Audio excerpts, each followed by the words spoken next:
Hi everyone, my name is Caleb Wissenback with the Wargamers Consortium, the Mentors program, and also director of the Draconic Awards. I'm also the painter for Twisted Brush Studios. So today we're going to go in and we're going to show you how to paint a Stormraven. I'm going to go into some of the different techniques that I use to bring out the detail in a vehicle.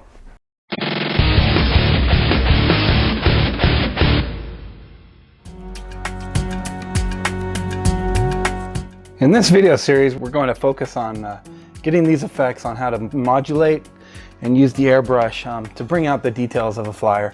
So here you can see a lot of the different techniques that went into using this flyer. We're going to go over some of the using inks and oils to detail. So here's just kind of a look of the finished product. So here you can see we're going to start on the interior of the flyer. I didn't put this flyer completely together yet. I'm going to go ahead and paint it in sections because I want to really be able to get into the interior and do a full detail on it. A lot of the stuff you probably won't be able to see, but just for this project, I'm going to try to do a full detail. So I'm going to prep my paint. I chose for the interior, I wanted kind of that look of what the new, US interiors of vehicles look like. So I'm going to do that really light green. It's almost a white, but it's definitely a green. I'm going to use two colors for that. These are both from Vallejo. It's Panzer Ace color. The one is US Marine Corps Tank Crew, and the other one is US Marine Corps Highlight. It's the Tank Crew Highlight color. These both come from the Panzer Ace. I think they're the historical color range that they offer. So I'm going to prep these for the airbrush. So what I'll do is I'm just going to take my standard cup, and I'll take a little bit of the paint that I'm going to use and kind of put it in a cup. You can see not a whole lot in there, but just enough. Once you practice enough, you'll know exactly how much you want to use. Then I'm going to use my alcohol and water mix. I'm going to go ahead and just thin this paint down. You hear a lot of people talk about that consistency of milk or something like that. And that's a really hard idea to get. Sometimes your paint might be a little thinner, it might be a little thicker depending on the project that you're doing and what you want. So what I like to do is I like to just kind of splash it up on the sides. You can see here I'm kind of splashing it up. I'm going to watch the paint kind of run down the sides. As it starts to run down, it should be just slightly transparent. You can kind of just slightly see the cup color underneath it. That's pretty much where I like it. I'm going to go ahead and use the Velocity is the airbrush I'm going to use for this project today. So I'm just going to go ahead and load the airbrush. Nothing too fancy about that. Load the airbrush and then come in, and I'm just going to do a nice base coat.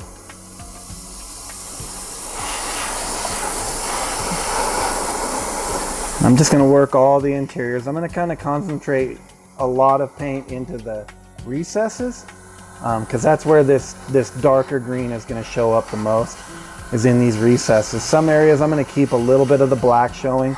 It's going to create just a little bit of depth, a little bit of definition.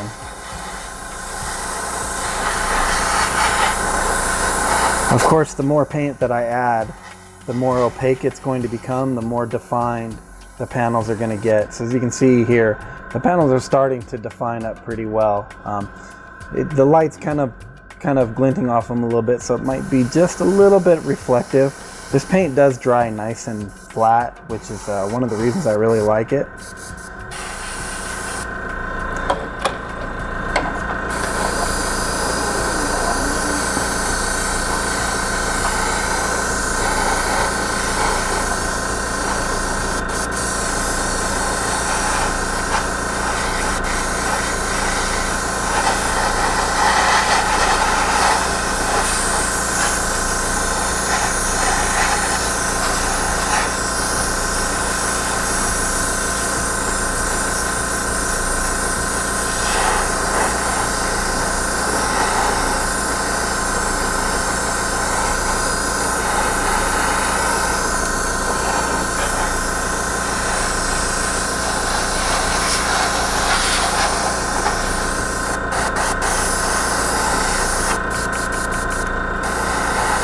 Now there, I just kind of pulled my brush off to the side. I'm starting to get just a little bit of dry tip. So I'm going to clear some of that paint that's starting to build up. just come off the thing and off of the model, and I'll spray just a little bit, and then I'm going to turn the air on before I come back onto the project. That way it doesn't spatter. That's a good habit to get in. Probably not too critical because I'm doing the interiors of this, but it's still just a good habit to have.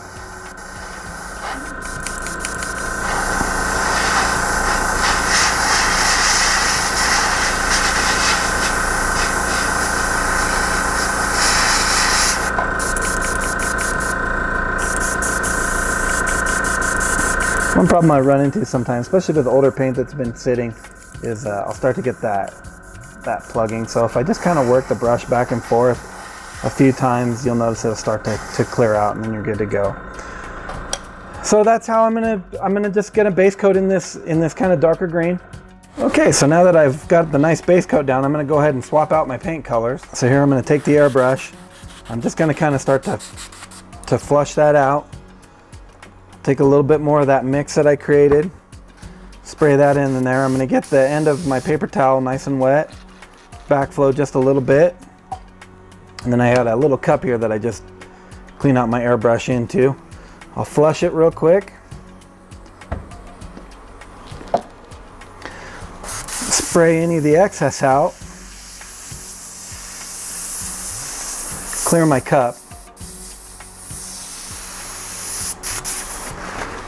Once that's done, you can see it's relatively clean in there. I mean, it's not perfect. I'm going to be going in with another color, so I'm not concerned about completely cleaning it, but I just want to make sure that it's relatively clean. So I'm going to go ahead and set it on the airbrush stand. I'm going to take my next color, the Panzer Ace Tank Commander highlight color right here, the USMC highlight. Same thing, I'm going to take some of that paint, squirt it into that cup.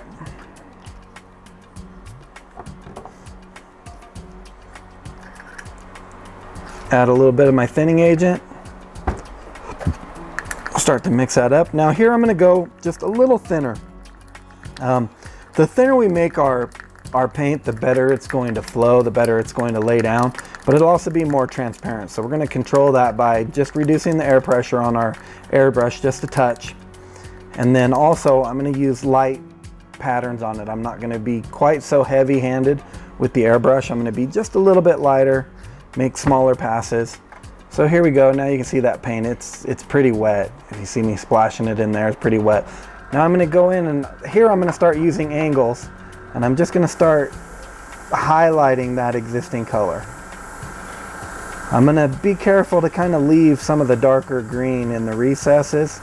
It's going to just create a little more volume for me. I mean, we'll come back in with some inks and some oils and really create more volume. But for now, we're just going to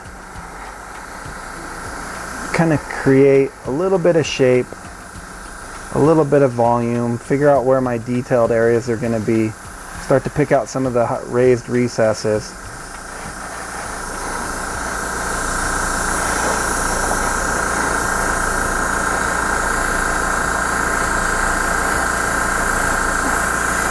You can see I'm not holding the brush steady in one particular spot.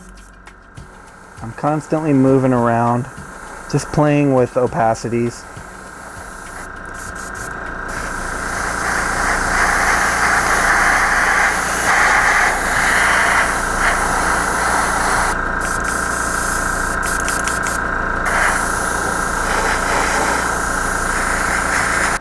You can see a little bit more of the detailing on it now. You can start to see that movement and that shape. So go to our next piece. The same thing. I'm just going to kind of pick out some of the raised areas, leaving some of the recesses more in that darker green.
Okay, so now you can see after the paint's finally kind of dried, you're seeing just a little bit less of the glossiness of the paint. Now that it's dried, it's nice and flat.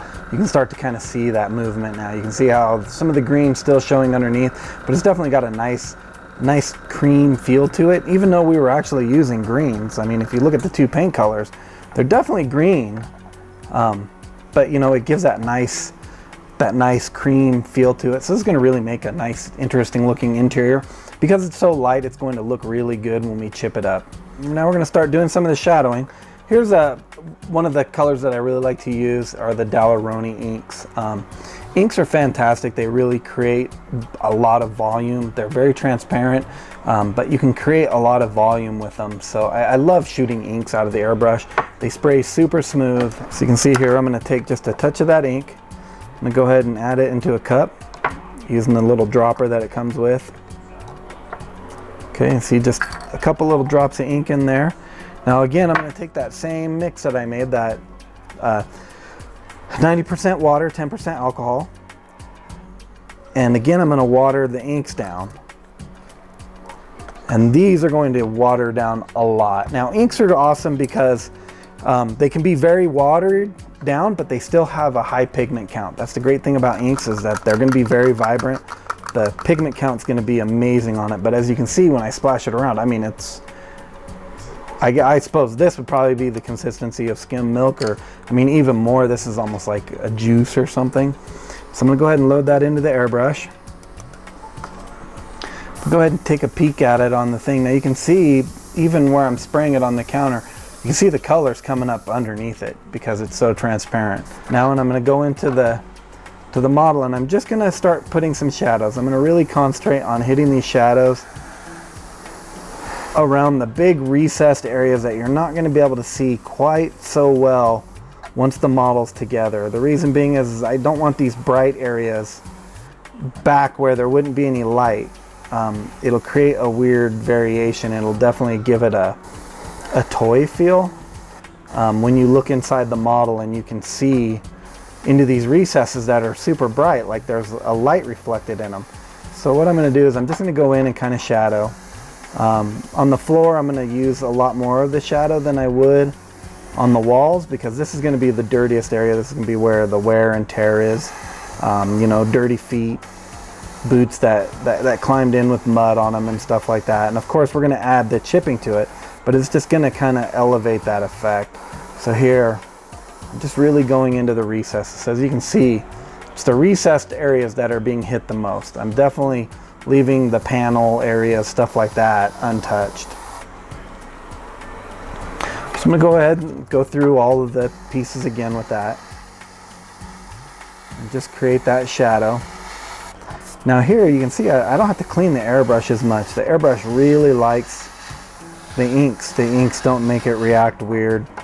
I'm getting a nice even coat, nice detail, maybe a little around the doors, under the foot area of the seats, into the recesses. Now, because the inks are so watered down, I need to be very careful that I'm not lingering in one spot too much, because that ink will start to bead up. Like maybe you can see right there at the tip, that ink started to bead up a little bit. Because it's so watered down, because it's so light, I want to make sure that I'm moving the airbrush. I also lowered my air pressure quite a bit, but I'm probably only shooting at about 7 or 8 psi. I don't want this stuff running. I definitely don't want spiders in it or anything that's going to lose the effect that I'm after. I just want a really nice smooth coat, give it that little bit of a shadow darkened feel. As you can see right there.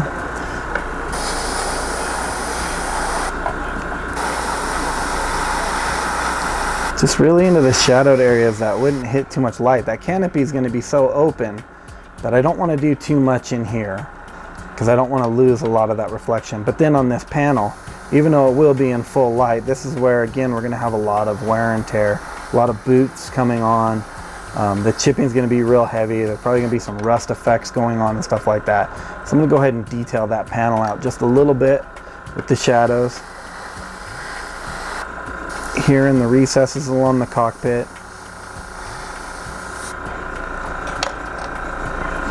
Again on another panel.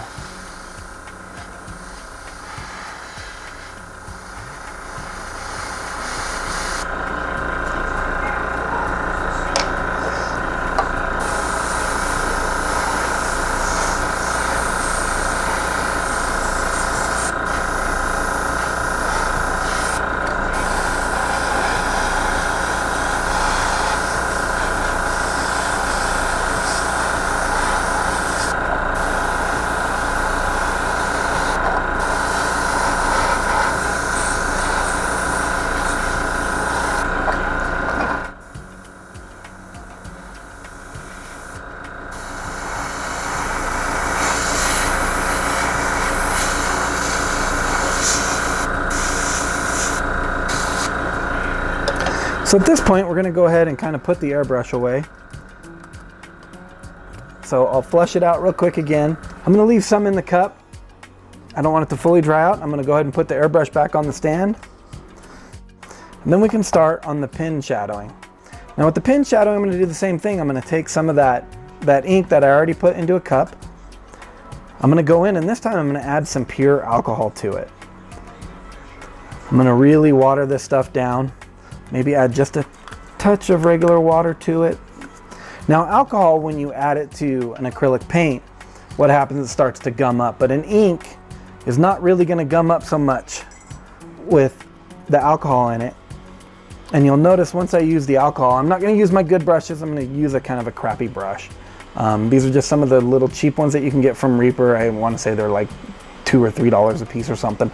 I'm not exactly positive, but they're pretty cheap, but they hold a nice point.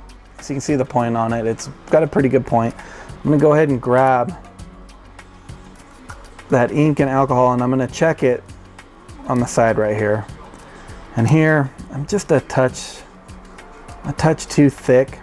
So I'm going to add just a little bit more.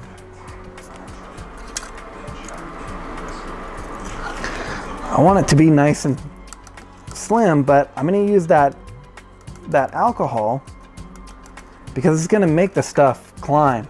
You know, inks are really good because when we use an ink, oils, when you use the oils, you get that capillary effect to where if you just dab into a corner, the paint will run. But I found that if you can do the same thing with acrylics by adding a bunch of alcohol to it. If you just dab, it'll allow it to run. So I'm just going to come in and just quickly kind of dab around this control panel. It's going to create the shadows I need. So you can see that control panel starting to get some nice detailing to it.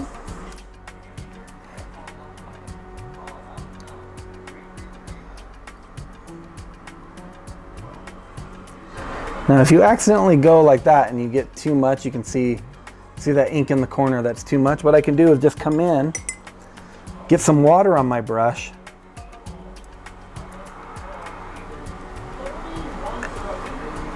and I can just wash it out. So now you can see pretty much all of that ink washed out. I can soak up the excess with my brush. I'll just clear the moisture off my brush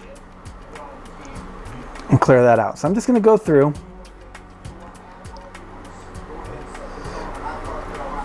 and just do a quick little edging around all the details. It'll help pick out those details for you. So you don't have to be super clean. You know, when we use just a regular wash, like a GW wash or something, you're trying to do a pin wash, you're trying to be super clean. But because I added this alcohol to the ink, it just has a capillary effect. So as soon as I dab onto something, it's going to run around it. Like I'll show you right here on this little square panel. As soon as I dab that ink, you can see that ink run around the panel. You can always adjust it by just clearing your brush. I don't suggest using the licking your brush technique for that. I'll just clear my brush on a piece of paper towel and then I'll come in and clean up any excess that I have. Let's see here. I just have to dab it, and as long as that brush is loaded properly, it's just gonna run around. You can see the capillary action go into effect.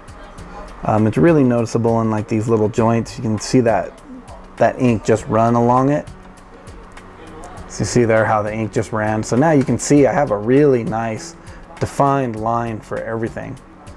Got a little bit of ink right there. So again, I didn't notice that. I'll get my water, get it wet, and I can just clear it off. And that took just a touch of the paint off, so I'll come back in and touch that up. But now I can do the same thing. Here's a panel.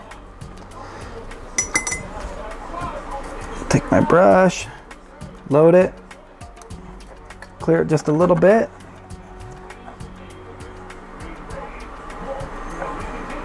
And then I can just come through and just lightly detail.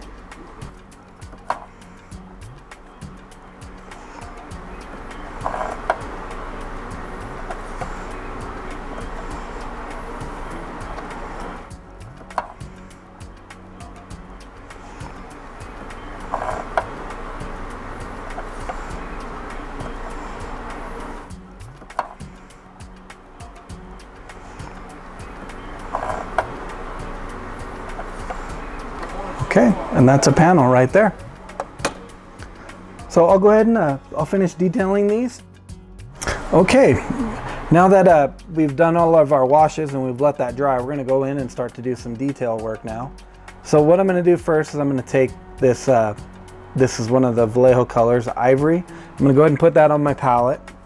I'm not going to let this thin out too much. I want to keep this paint relatively thick, because I want to try to use it with a pretty tight edge. And we're going to go ahead and start doing some edge detailing. It'll just help pick out all the edges for us. So you can see right here, I loaded my brush. It's just not a lot of paint. It's just a little bit. You can see right there. Maybe I'll take and wipe just a little bit off so I can keep a nice tight edge. And I'm just going to go through and I'm going to kind of do just a little bit of detailing here. So as you can see, I'm just going to kind of go along the edges of the vehicle, and this is just going to help to define where light would hit on that. So here I'm just kind of going along. I'm going to pick out the edges here and here along the panel. I'm not going to worry about the seat. We're going to change the color of the seat, and then it'll also have the pilot in it, so we won't really be able to see that too well. I'm going to orient everything from the front, because once you can see, once the cab is on, there's a lot that you're not going to be able to see in there. So I'm just kind of detailing just in those tight areas, just right around here where you're really going to be able to see. So that's pretty much it for that, for the cab right there. I'm not going to do too much more on that. Then I'll come back in here. Again, I'm going to detail the seats. They'll be a different color, so I'm not really going to put too much paint on those. But I will come through and just detail these edges just right here, and I'm just lightly edging. I'm not spending a lot of time. It's just going to be where kind of light would catch. So along the panel here, maybe along this panel, on the edges of the doors.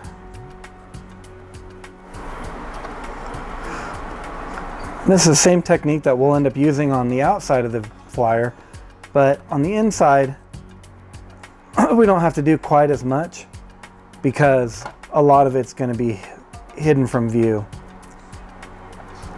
Once we go to the outside of the flyer, we'll do a lot more. As you can see, I'm kind of even using some of that white maybe to erase some of the edges where maybe some of the wash had gotten a little further. We can always come back in with our base color too and paint over it. But I just want to pick out a couple areas where light's going to hit. So nothing super heavy, just kind of a quick little job. Now you can see right there. You can kind of see how the light's starting to hit and play. The details are just starting to kind of present themselves a little more. So I'm gonna go ahead and do that to the entire thing.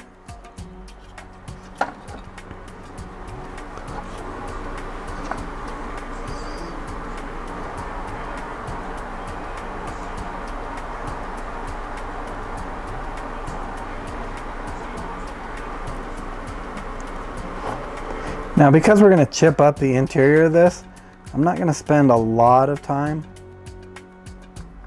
putting these highlights in here, because we're going to come in and do chipping effects. So here I've just kind of, again, just picked out the little areas that I want to have detailed, just so that it shows a little better.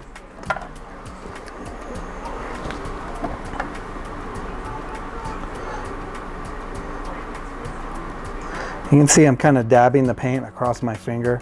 All I'm doing is just controlling the amount of paint that's on the brush. I can take a little bit of paint off by just kind of hitting my finger with it. You'll see a lot of painters will have paint on their fingers. That's usually why. They're just controlling the amount of paint that they had. And again, I'm not being real clean. I kind of want it rough looking, because it's going to be wear areas where, you know, certain things brushed up against it and the paint becomes a little brighter. You know, light's going to reflect off it in odd angles and stuff like that. So then I'll come in and put the cab on it, and that looks pretty good. I'm kind of liking the look of that.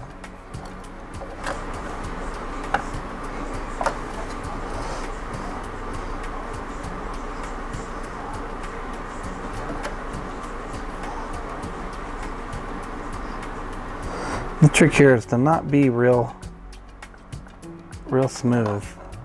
We want to actually kind of be bumpy with it, because again, it's going to be that natural wear, especially that a flyer is going to get, you know, with all the equipment, Space Marines climbing in and out of it. Their weapons are going to skip across stuff. Their boots are going to scuff stuff. You know, they're heavy. They have a lot of weight to them, so we're going to want to kind of represent that with the model.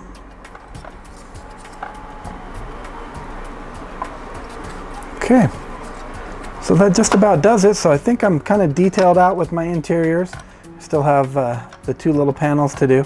Again, these aren't going to get much, because they're going to get so much chipping effect later on that most of my chipping effect is going to cover this. So I'm just going to give it a couple areas that I think would look really heavily worn. And it'll also add a little depth to the chips. Not being real clean. That's the nice thing about this, especially when you have something that's nice and weathered. You don't have to be super tight, super clean. Of course, if this vehicle was like brand new off of the showroom floor, I'd want to be a little cleaner, a little tighter, but for what I'm doing here, I want to make sure that I get a nice kind of a rough area for it.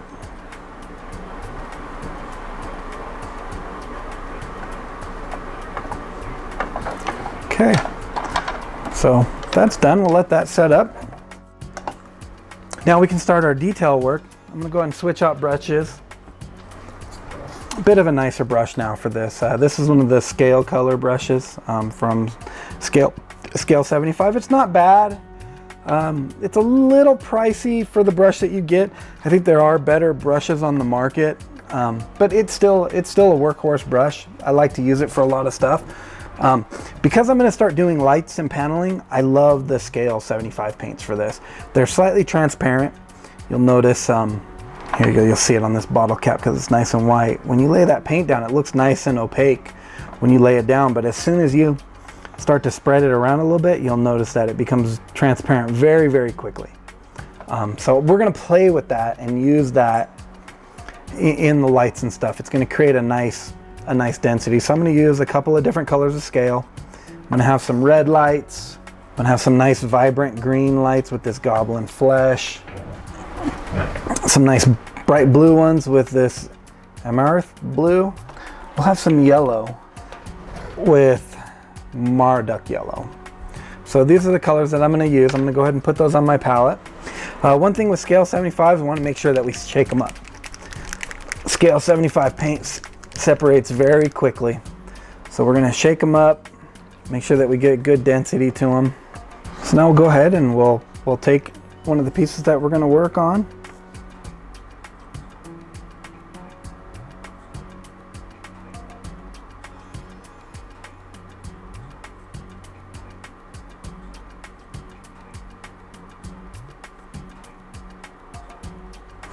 So I thought here we'll do like a little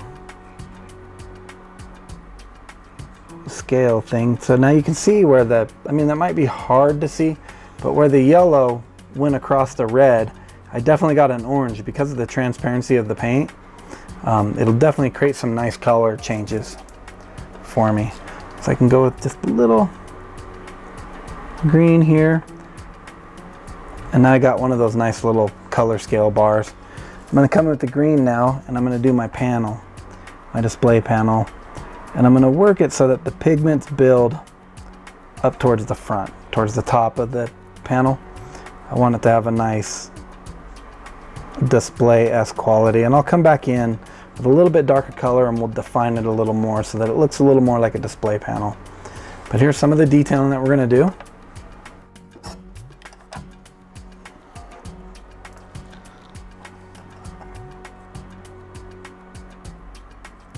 So here I'm not really watering down my paint. I want it to stay as thick as possible, especially on the display screens. The thicker the paint is, the more of a glossy look you'll get to it, and I think that comes out really nice.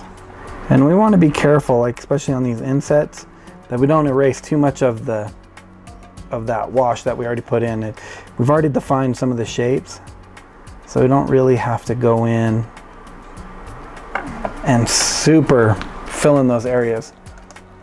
Again, these nice clear paints, because they're so transparent, they'll create nice color transitions for us.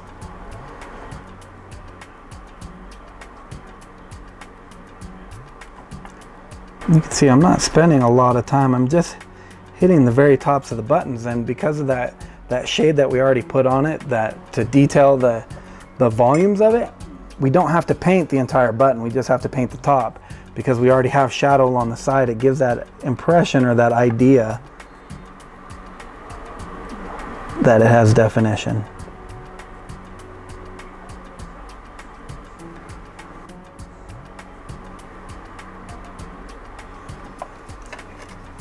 Okay, so that's some more detailing done.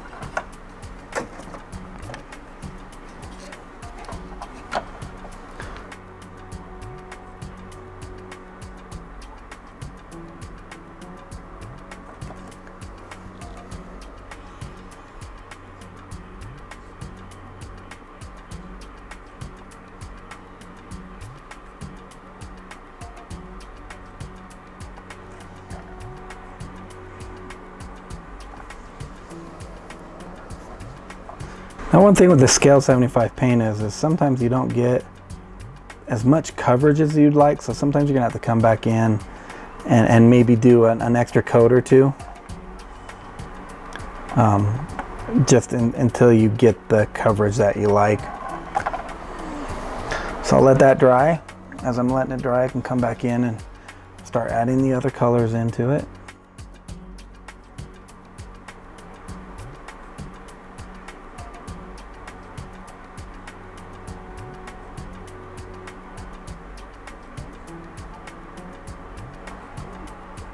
So we're just going to come in and again do a little more detailing.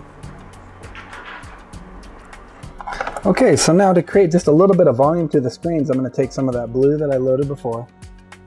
And because it's so transparent, I'm going to water it down just a little bit and just run it along the bottoms of the screen.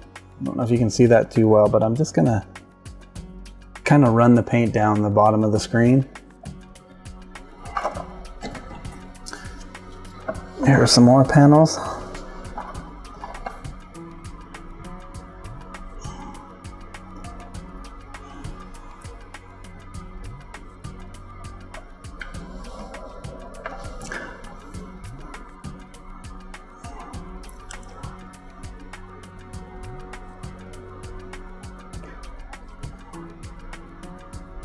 Okay, you can see I'm just adding a little bit of blue down to the bottom of the screen.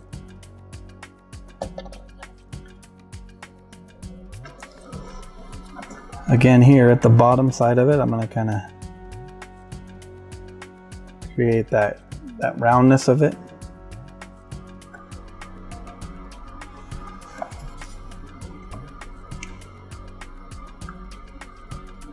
Okay, we'll let that dry.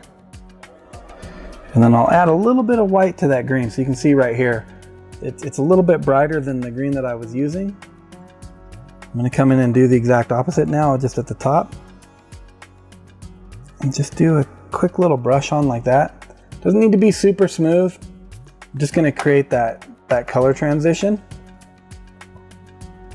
Okay, so across the top. Okay, so we have that. And then once that's dry, we can come in and just take that same green color that we used as the base coat. And we're just going to lightly water it down, almost like a glaze. And we're just going to feather it over the top of each screen. So now it's going to create that nice color transition that we want. You can see there we have a nice color transition to it. So again, you can see that pure green that I have, and I'm just kind of doing a quick glaze.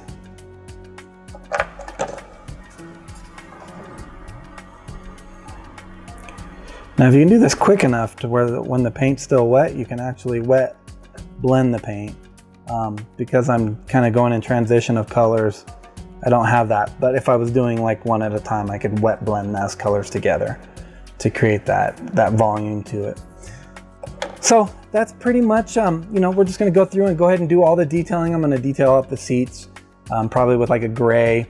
I'll do some of the metallics, the reel, like right here, the reel at the top of the door for the winch. I'll probably detail that in metals. The vents I'll detail in metals. Again, the seats I'll do in a gray. So I'm going to go ahead and finish the detail on the inside of the flyer. Okay, so now we're back. We're going to start the chipping effect.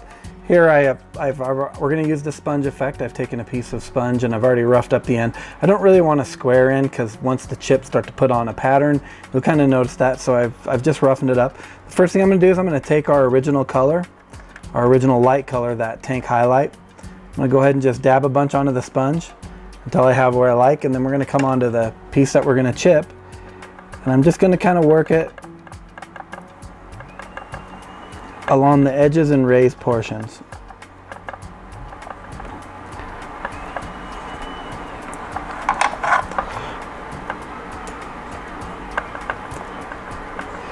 Especially along these plates and panels, they're going to get a lot of wear because a lot of foot traffic and stuff like that. So we'll chip that up pretty good. Okay. You can overdo chipping, so we kind of want to be cognizant of how much we're going to do. The best way to get chipping down really well is to just practice it. Take the time that you like and figure out exactly where you're at and what you like for your chipping. So there's one plate that's done. Let's start another one. I'll load the brush. I'll clear it on my paper towel a little bit, and then I'll come in and just start to hit the raised portions. Kind of dabbing as I go. I'm being a lot heavier in the center areas because that's going to be where a lot of the tread is. A lot of the foot traffic, stuff like that along this center beam. Now, I'm trying to be careful not to get too much on the edges because, you know, they won't really come off the sides too much. Okay, so start with the next thing. We can start with this one. Now, this is going to be a little more complex. I mean, we're going to look at our areas that are going to chip. Obviously, the insides of the doors. We can chip those all the way up here. You know, we're going to get chipping as they exit that door. Chipping along this. Obviously, along the floor is going to be really heavily chipped. On the exit points.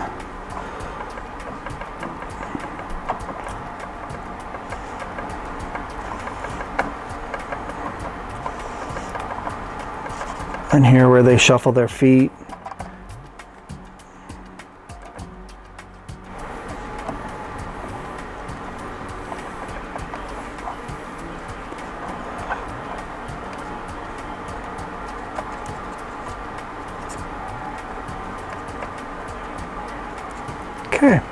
pretty happy with that.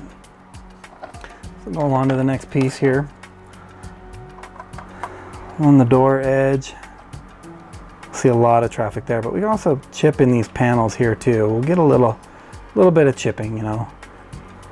It's got a nice variation to it. It started to kind of bring up some of the panels, make them a little more distinguishable.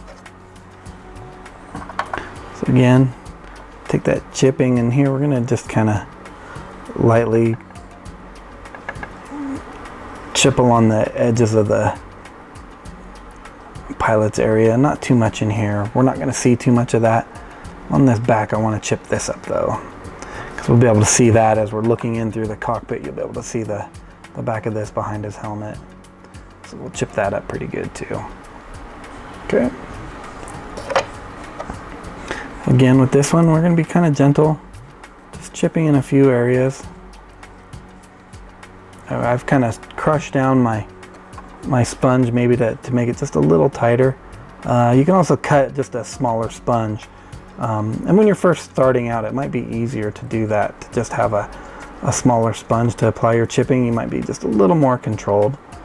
You'll notice when I start the darker chips, I'll use a much smaller sponge area. Okay, so now that I'm done with that, we can go ahead and switch to the next one, which will be a darker color. And for that, I really like this basalt gray from Vallejo again. Basalt gray is a nice one, and so is the base gray from Vallejo Air. Either one of these are a nice gray. There's comparable colors from the other lines, I'm sure that you can find, but you'll notice it's a nice kind of almost a black gray. Now I'm going to take and re-clean that sponge, maybe take a new piece.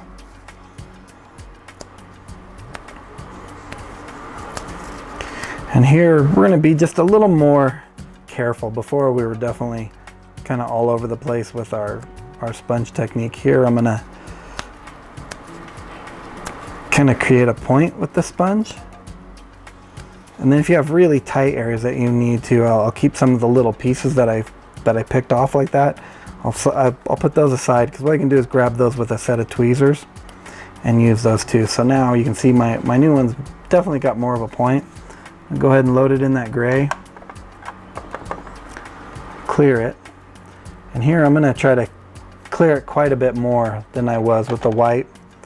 I'm going to be a little more gentle with my technique here. And I'm just going to kind of go along the highlighted areas. Create just a little bit more texture. Create some volume to those chips. So now you can start to see those chips are really starting to come out. You can see them along the door. I'll come along these raised edges and just lightly chip. See, I have a lot less paint on the chip, on the sponge, and I'm just lightly dabbing. Before I was really pressing down and creating big, large chips. Now I'm creating nice small chips. So it's going to create a lot more smaller, firmer detail. I definitely don't want to overload the sponge. If you do that, you'll start to get a lot of streaking and stuff. We want it to be real random.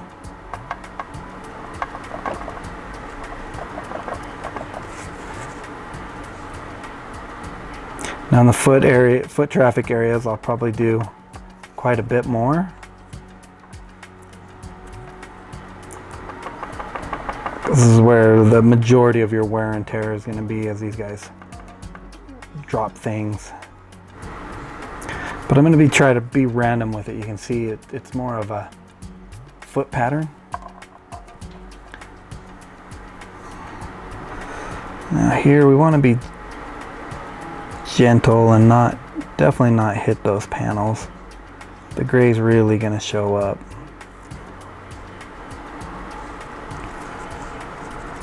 When you're chipping, just start out slow. Like I said, you can definitely overdo it. So if we just start out slow, and then build up the chipping where we like it, maybe a little heavier in some areas. You'll start to get a feel for what you like. Now what we could do after we're done here is we could come in with orange now and actually create some rust and grime doing the same thing using that sponge technique. But I'm going to go ahead and leave it like this. I'm pretty happy with how that looks. It's got a nice chipping effect to it, a nice stippling. There you go. Now we can really see those chips that I created. You see how nice it is, how I'm kind of just running along the edges. I didn't get into the field of the areas too much. Now you're starting to see some of that detailing really come out. With the tweezers too, so I'm going to take a piece with the tweezers. I'm going to take the tweezers and I'll grab the piece and I'll load it and clear it. Now I have a much smaller piece that I'm working with. I can come along and be a lot more controlled in where my chipping is.